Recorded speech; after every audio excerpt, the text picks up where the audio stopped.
Did LAO want to speak on this?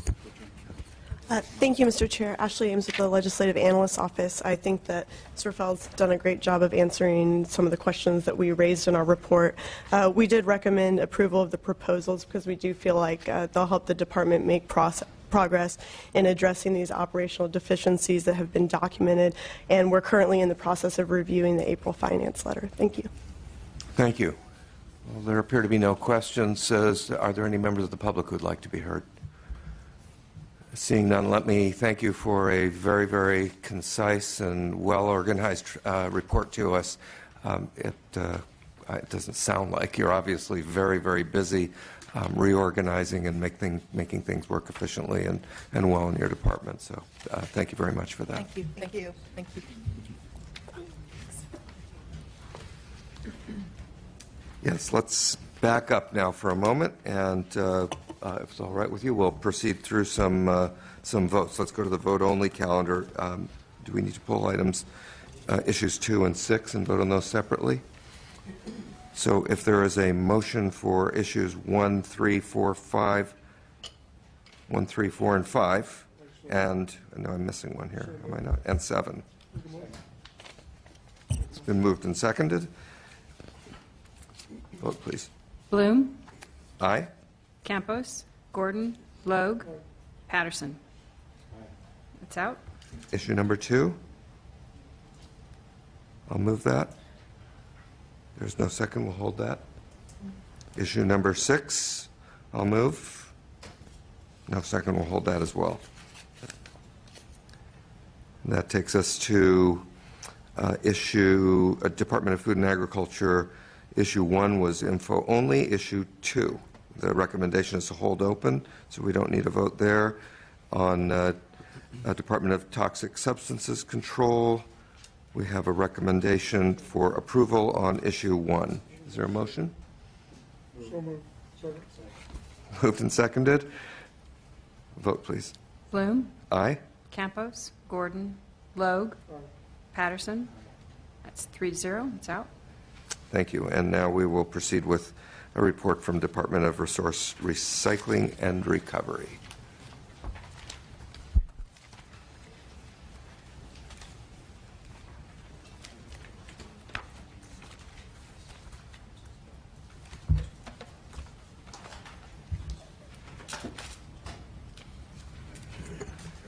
Good morning.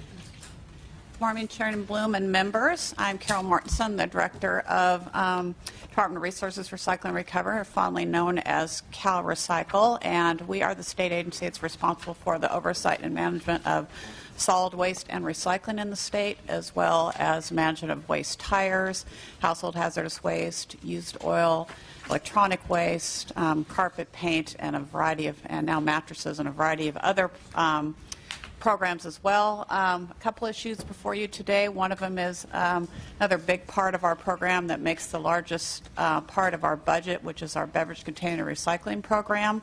And we've got a BCP in front of you that is quite robust and in follow-up to our reform efforts that we began last year. And again, with fair warning, like DTSC, you will be seeing us probably for the next couple of years to come as we try to get this baby back on its feet as well. So with that, I'll hop into our bottle bill reform BCP. Like I said, it's quite robust.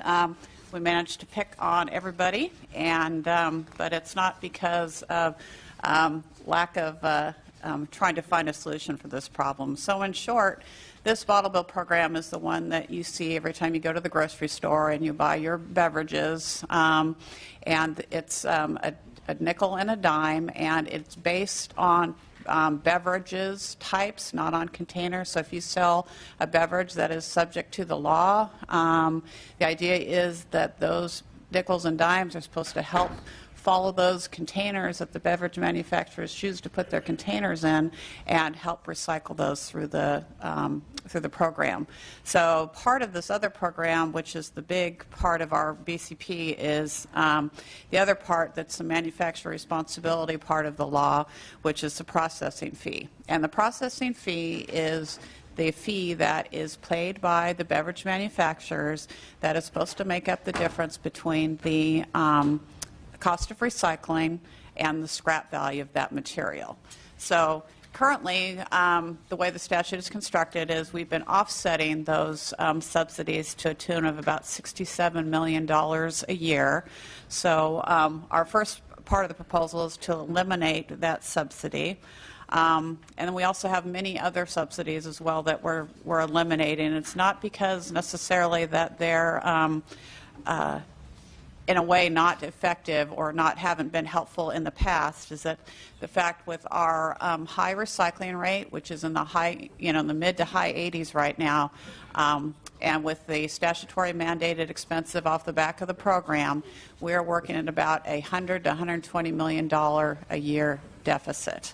So that's what this proposal is trying to get at, which is a delicate balance of trying to keep the main structure in place and trying to get us back on our financial feet and make those two things come into line. So to be clear, too, if I have my way and we keep recycling like we're going to do, this is just going to put a patchwork on it, because when I get this program with my great team into the high 80s and 90s%, we'll still have to work on a structural deficit, but that would be another good problem to have. So we'll be trying to address that as well as we go through. But right now, this phase 2 is trying to get the program back on its feet. So I'll go through briefly. I talked a little bit about the processing fee subsidy phase out.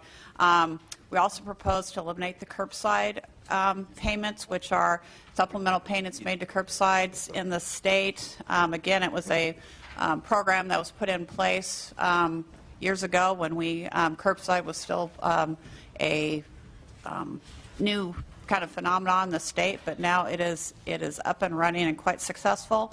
We're also looking at restructuring administrative fees. One thing to note with this program, those nickels and dimes that come in to us, we don't even start out with the full nickel and dime. There's administrative fees from beverage manufacturers as well as processors and recyclers that are kind of taken off the top. So we're already out of the bat working at a deficit. So there's two parts to this. One part is to eliminate the processing or the admin fees for recyclers and processors. The other one is to restructure the administrative fees that our beverage manufacturers pay. And what we're doing is we're going to be asking them for much more information on sales data so we can be more informed and better suited to for two things. One, to be able to do better forecasting, and also, two, to make sure that we're collecting all the nickels and dimes, and that will help inform our audit process on the back end as well to make sure we're doing what we can to get all those nickels and dimes. Number 4 on the agenda is eliminating local government payments. These are $10.5 million that we're going to cities and counties for recycling and litter reduction activities. Not necessarily bad things, but when we're at a deficit, they were a lower priority for us. One thing that I think is one of the most important aspects of this is diversifying funding to the local conservation corps. The local conservation corps are a critical partner in our program, and they provide a lot of boots on the ground for us as a state, especially for local governments, do a lot of the work on recycling for and litter reduction programs. So they were fully funded out of the bottle bill, and they were also being subject to proportional reductions. And what we're proposing to do is diversify their funding by keeping a chunk of bottle bill money for them, but also providing some funding out of our used oil program, our tire program, and our e-waste program to do two things: is expand their scope to get them working on more projects that address those material types, and kind of get them less dependent on the fluctuations in the bottle bill program. And selfishly, I like it because they get to help me with all the rest of my programs at Cal Recycle. The other one of the big issues we're tackling is handling fees. And handling fees are what are supposed to help our recycling centers, convenience zone recycling centers, kind of make up that money that may be at a deficit when they have to go somewhere where necessarily foot traffic isn't that high, but we need to have the coverage because of the way the statute is structured for convenience zones. And currently, it's based on a per container rate. And we are proposing to go back to a flat fee of $1,700 per site.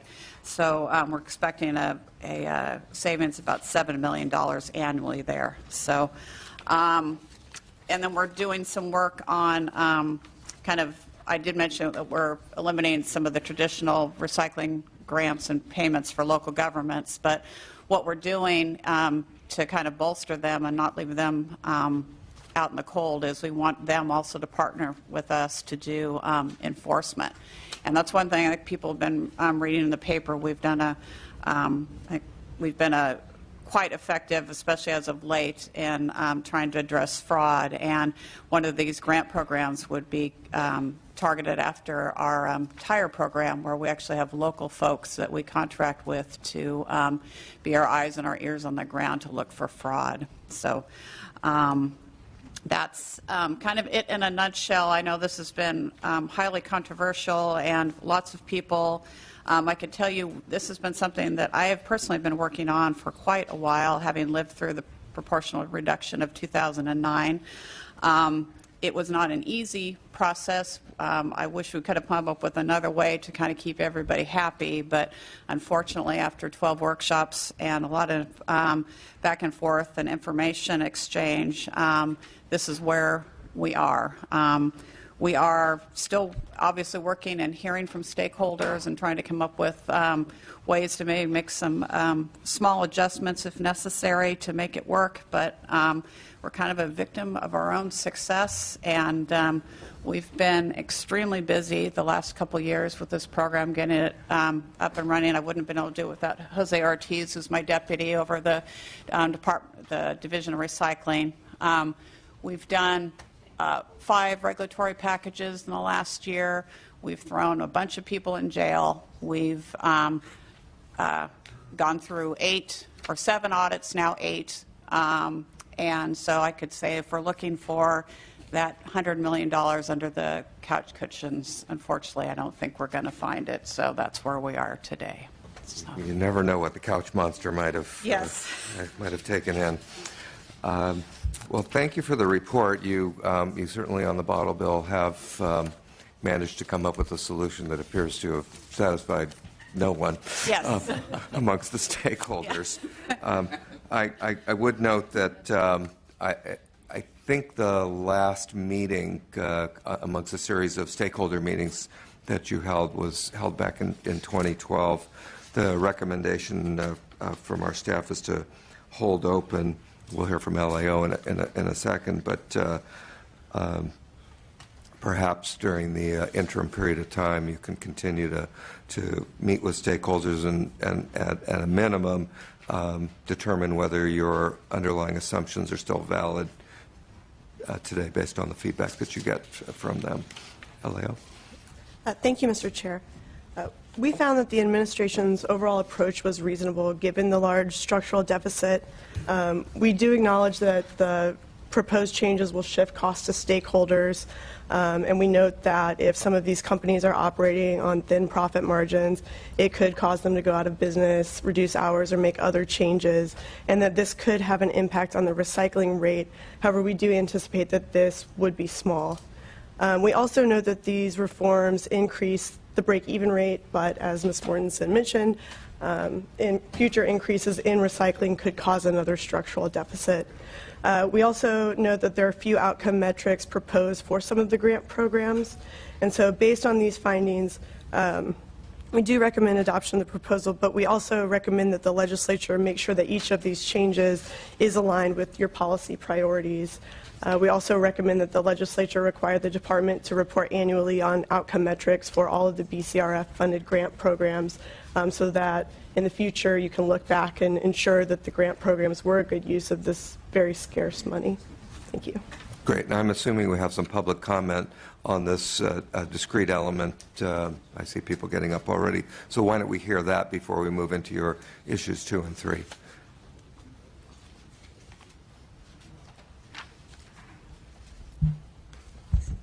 Mr. Chairman and members, Ralph Simone representing the California Nevada Soft Drink Association. But CNSDA is also a member of a very large coalition that opposes the elimination of the processing fee offset. That elimination would cost the beverage industry anywhere between $67 and $100 million annually. So we're very concerned about that. However, I kind of want to focus on a few other components, perhaps to frame the subsequent testimony on processing fee offset elimination and others, and that is the very strange reason why we're before you today. That is, the program is literally too successful. For those of us, and I see a long line here, that have been involved in this program for many years, none of us in our wildest imagination thought we would be before you saying we are too successful. You know, we've exceeded the 80% recycling rate redemption goal. We're somewhere between, as your consultant's analysis says, between 84 and 85% redemption rate. But those are sort of the quantifiable metrics. There are other metrics that I think we have to look at as we look at reform of this program. For example, we have a very mature recycling rate, recycling infrastructure. And that's from the inception of the program, when the empty beverage containers collected from the consumer all the way to the back end, where you have glass plants and plastic plants that are taking that material and putting it into productive use. So we look at that. Look at the recycling ethic that we've instilled in California's public over the past 28 years. The public knows about this program, and they are returning the containers. So I think, and again, those of us who have been in, me standing here and those in line, we've battled and struggled over this program, but we've been able to create a delicate balance and to make this program work. And I think there are a few elements that haven't been discussed yet that would suggest we don't need to rush to judgment right now. For example, the first thing that I think is very important is the CalRecycle does a quarterly report every quarter. The most recent quarterly report indicates that the department will not become insolvent, and actually the specific words are will permanently fall below the prudent reserve until January 2016. When the governor's budget was presented to you in January, we had a date of September 2015. Now it is 4 months further than that. And the report also states that they wouldn't have to go to 100% proportionate reduction. They could actually go to a 70% proportionate reduction. So to me, that suggests, rather than the punitive measures in the BCP, we have time to look at this. The second aspect is, on March 4th, the Joint Legislative Audit Committee actually approved of an audit of the program to look at the performance and anti-fraud measures. I know Director Mortensen mentioned we've gone through 8 audits, but you know, this is probably important. Before we pull the trigger on this massive punitive reform that, as the chair said, doesn't seem to please anyone, maybe we want to take another look at the performance, and there are 8 different elements in the report that you might want to have before you make some very, very difficult decisions that cause a lot of harm to a lot of people. The last thing I wanted to mention is this is a very strange situation where policy is driving budget decisions. Accompanying the BCP is a 60-page rewrite of the beverage program. And there are literally dozens of individual components that could be standalone bills. So I just think cumulatively looking at the last report of the department and the audit, we should probably wait to look at this measure in the next budget cycle. There's no sense of urgency. Thank you, and I haven't put a time limit on anyone, but I'll ask that you try to keep your comments as concise as possible. Thank you. Thank you, Chairman Bloom, members of the committee. I will be very brief. I'm Susan Collins, president of the Container Recycling Institute. We're an environmental nonprofit. and we specialize in studying beverage container programs around the world. We've been doing that for 23 years, though I've only been with the Institute for 5. This program has revenues of $1.2 billion a year, and I actually wanted to just speak in favor of the BCP that you already approved as part of the consent calendar that asks for more auditors for the program, for increased audit coverage. Currently, the program auditors are only able to audit about 1% of the 3,000 beverage manufacturers and distributors in the program. Again, those are the ones responsible for paying in $1.2 billion per year. Every time they conduct an audit, they collect 3 times as much as it costs to do the audit. So the program pays for itself. The auditing program pays for itself. It's good public policy. They've got a well-documented need for it in the budget change proposal. But I also want to point out that on page 17 of the report that you have, the committee consultant wrote that CalRecycle thinks that there may be as much as $23 million that's not being recovered, that could be recovered if they had more auditors. And that's under-collected CRV from the beverage manufacturers and distributors. Our independent analysis thinks the number might be as much as over $200 million. So again, we're very happy that you approved that in this committee, and we think there's a real opportunity for better data collection and better revenue generation for this program. Thank you. Thank you. Mr. Chairman, members, Mark Murray with the environmental group Californians Against Waste. We're opposed to the proposal, the specific proposal that's before you. However, we do think that there is some level of urgency to address the structural deficit this year. And frankly, I think that this particular committee may be uniquely qualified to involve themselves in that process. Appreciate the direction to the department about pulling stakeholders together. I'm not sure the stakeholders feel compelled at this moment to put their best ideas on the table. We're celebrating the 5th anniversary of the structural deficit in this program. When the department 5 years ago first told stakeholders that there was a structural deficit in the program and the proportional reduction, that was in May of 2009, the structural deficit was going to compel a proportional reduction in July 1st of 2009, and within that 2 months, program stakeholders came together and came up with a solution that garnered a 2/3 vote of the legislature and was enacted. It is the exact same fix that is needed today. That fix was vetoed by Governor Schwarzenegger. A Band-Aid solution was put together after that veto. A Band-Aid solution was enacted by a majority vote in early 2010. But we still have the exact same structural deficit. A solution, a real comprehensive solution to the structural deficit was again before the legislature in Assemblymember Gordon's AB 1001 last year. In part because the administration came to Assemblymember Gordon and the Appropriations Committee and said, give us a chance to come up with a solution on our own on this. This is that proposal. We frankly think that the solution in Assemblymember Gordon's AB 1001 was a better, more comprehensive solution than the one you have before you. I just want to, take issue with frankly the first statement in the analysis.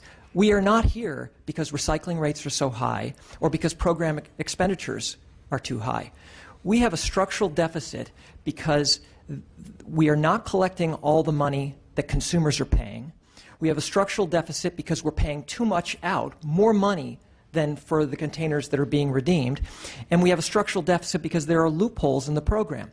Before we start cutting $15 million from curbside recycling programs, $10 million from local government recycling programs, before we start, reshuffling the deck with regard to how we're going to pay for local conservation corps programs, we need to make sure that we take care of the leakage, the fraud, and the insufficient collection that's happening in this program.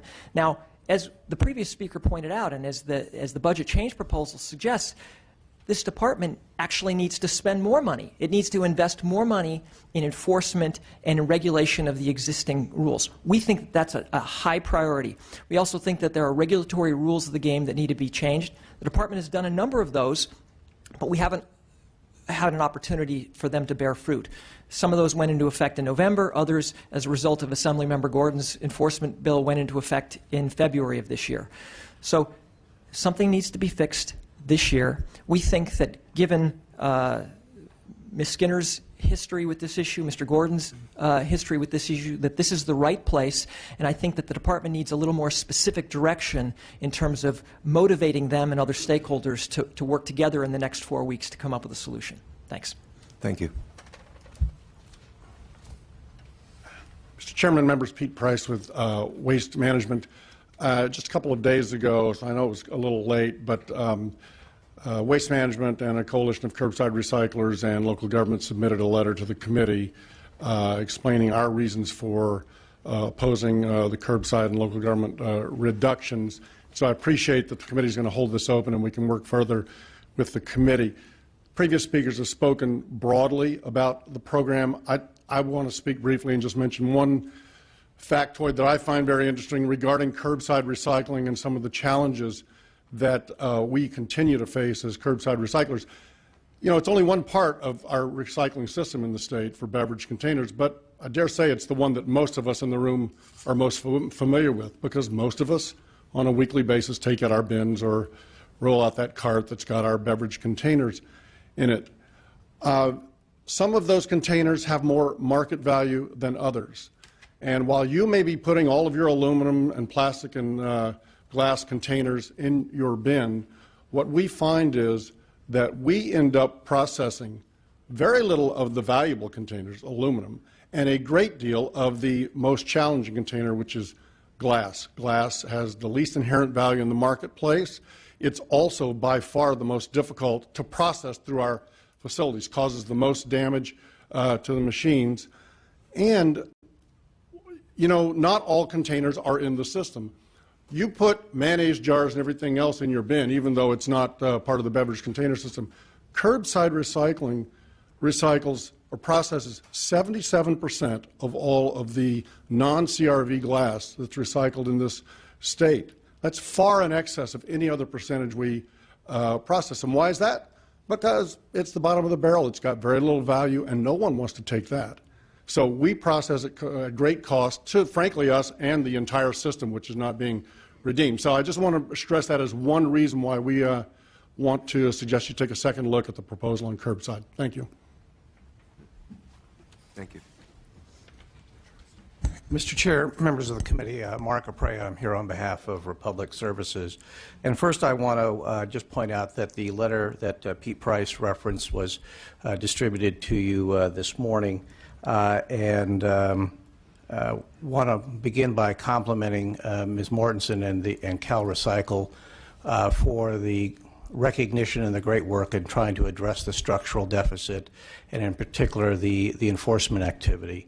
But we also want to point out that, as you all are aware, that the state is endeavoring to reach a 75% diversion goal, and that it seems to us that taking $15 million out of it for curbside recycling, $10 million from local government recycling programs, and the other changes that are proposed really undermines that, and we would ask that you reconsider that effort, and that we look to, again, ensure that the system is robust, that its revenues are being collected, that enforcement is being engaged in, but you can't take $15 million out of the curbside recycling program, particularly when you're dealing with materials that do not have the same inherent value as others, and expect the recycling rate to remain the same. So in the effort to get to the 75%, we'd ask that you reconsider that. Thank you. Mr. Chair and members, Mike Robeson here on behalf of the Glass Packaging Institute, glass container manufacturers in California and the nation. Just really quick, as the analysis points out, and as the Container Recycling Institute noted, there's a discrepancy in between the CalRecycle and CRI and others on what the actual on an under collection of CRV, and CRI noted it could be as much as $200 million, but it's at least possibly $23 million according to CalRecycle. And so With the BSA audit in the works, and with you guys approving more audit staff for CalRecycle, we think both of those are positive developments, and we would argue it's premature to impose processing fee increase on our industry while the revenue situation is not really settled, and we not only think it would be premature, but it's possibly destructive to the container manufacturing industry in the United States and in California. We think that an increase in our processing fees would lead to beverage manufacturers looking at less environmentally friendly containers that aren't actually in the program now. Could be looking at containers that are made in cheaper containers made in other countries, and we do agree that there's some time now and to look at the program in full. We are properly motivated to sit down and discuss the program in its totality, and we'd like to do that. Thank you. Thank you.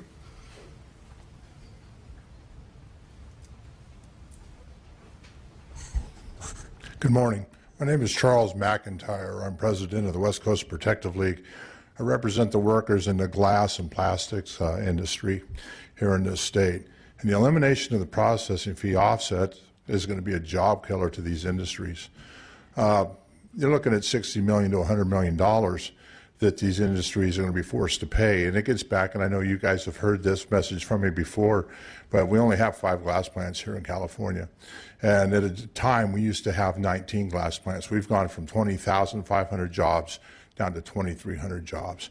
So it's very easy for these companies, like Mike Robeson was saying, we're competing with China and Mexico right now on container types coming in here. And so we really need to look at this, because this is going to affect the jobs, because these manufacturers, they're not going to raise the price of their product and knock themselves out of a certain market share. It's going to come off the backs of the workers. It's either going to be with job loss, or it's going to be lost at the bargaining table. And we've seen this time and time again. So please take a look at this. We're not for it, and it's really going to hurt the workers. Thank you. Thank you. Mr. Chairman and members, Jerry Haliva on behalf of Owens, Illinois. We operate 3 large glass plants in the state of California. My point will be very brief, and that is that I think you've heard from several of your colleagues that this proposal, because it pleases no one, and because it may in fact be premature, should be rejected by the subcommittee as opposed to being held open as the staff recommends. I'd like to suggest that that would be one course of action you might want to look at to in fact motivate serious discussion on real reform. I think you've heard from a number of people, and you will hear from more, that we're all motivated to work out a real reform of the program, but I think a rejection of this would be a good start. Thank you, Mr. Chair. Thank you. Good morning, Mr. Chairman and members. Park Terry on behalf of Miller Coors. Miller Coors operates a major brewing plant in Irwindale, and we purchase most of the glass we use from the manufacturing companies that you've previously heard from. We concur in their view that we ought to postpone this and take a deeper look at a reform that really works. I wanted to just quickly, in the interest of time, address the issue of the processing fee offset and why it exists. I know the department sometimes refers to it as a subsidy, but we think it was a subsidy that was well justified at the time. What it does is resolve an inherent conflict that exists in this law that actually discourages the glass manufacturers and the beverage manufacturers from encouraging recycling of glass. And that occurs because you don't pay a recycling or a processing fee on unredeemed containers. And therefore, to the extent that you don't pay that fee, there's no incentive to actually increase the recycling rate for glass containers. So back in 2003, the legislature recognized this as a problem, and in a bill by now Senator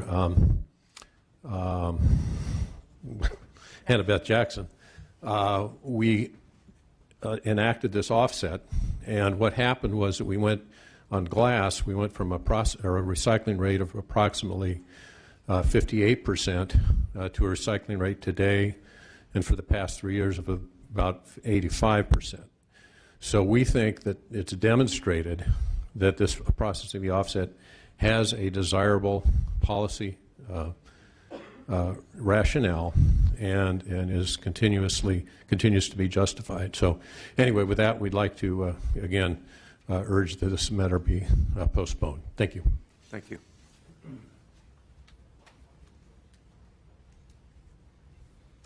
Good morning. My name is Catherine Brandenburg, and I represent the Institute of Scrap Recycling Industries.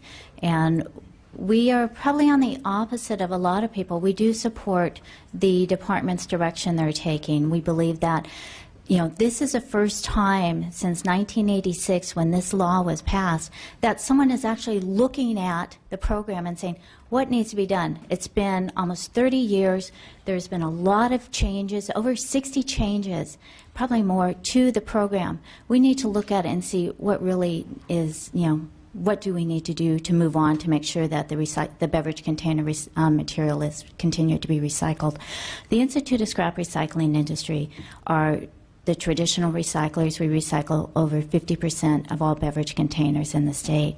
And the one thing that we do not like about this proposal is that it does remove the administrative fees that everyone who collects beverage containers receive.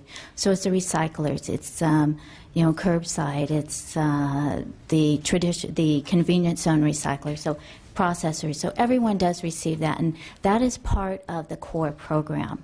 When the legislature passed this legislation, they wanted to make sure that the recyclers, anyone who is part of the core program, is made whole because they're doing the majority of the work.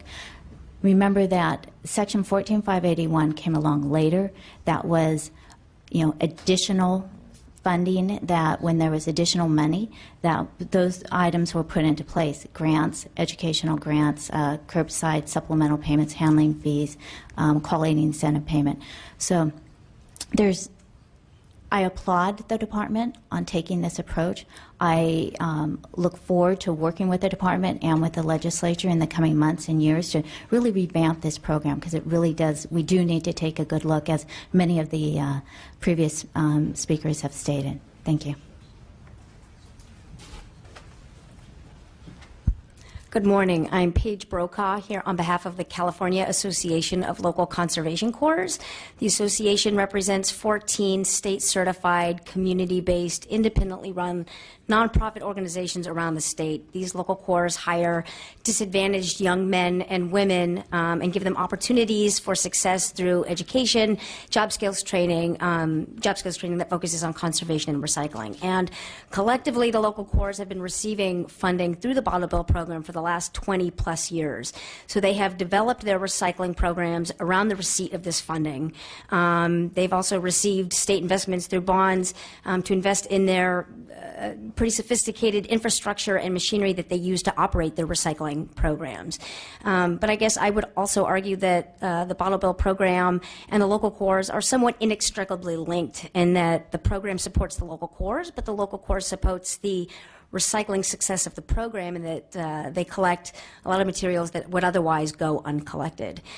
So that said, this is a critically important funding source for the local corps, but that said, it's also a very unstable funding source, and the threat of proportional reductions is very stressful to the local corps, given that they want to continue providing these job opportunities to the young men and women across the state that they do. So with that, we are supportive of the direction of the governor's budget proposal. We've been working with Director Mortensen and her staff and the staff of the legislature to make this proposal work for the local corps, and we continue to work with you. And with me today are representatives from one of our local corps, whom I'll let introduce for themselves. My name is Baldev Singh, and I'm from Sacramento Regional Conservation Corps, and I'm here just to say that we support this particular proposal. And while we need time to make adjustments to our programs, we look forward to continuing working with Carl Recycle and legislature to make sure governor's proposal work for the local conservation cause. And this is very vital funding for the cause. It provides opportunities to our core members to learn job skills and go back and contribute to the community, and also hand in hand while they are working towards high school diploma at the course. Thank you.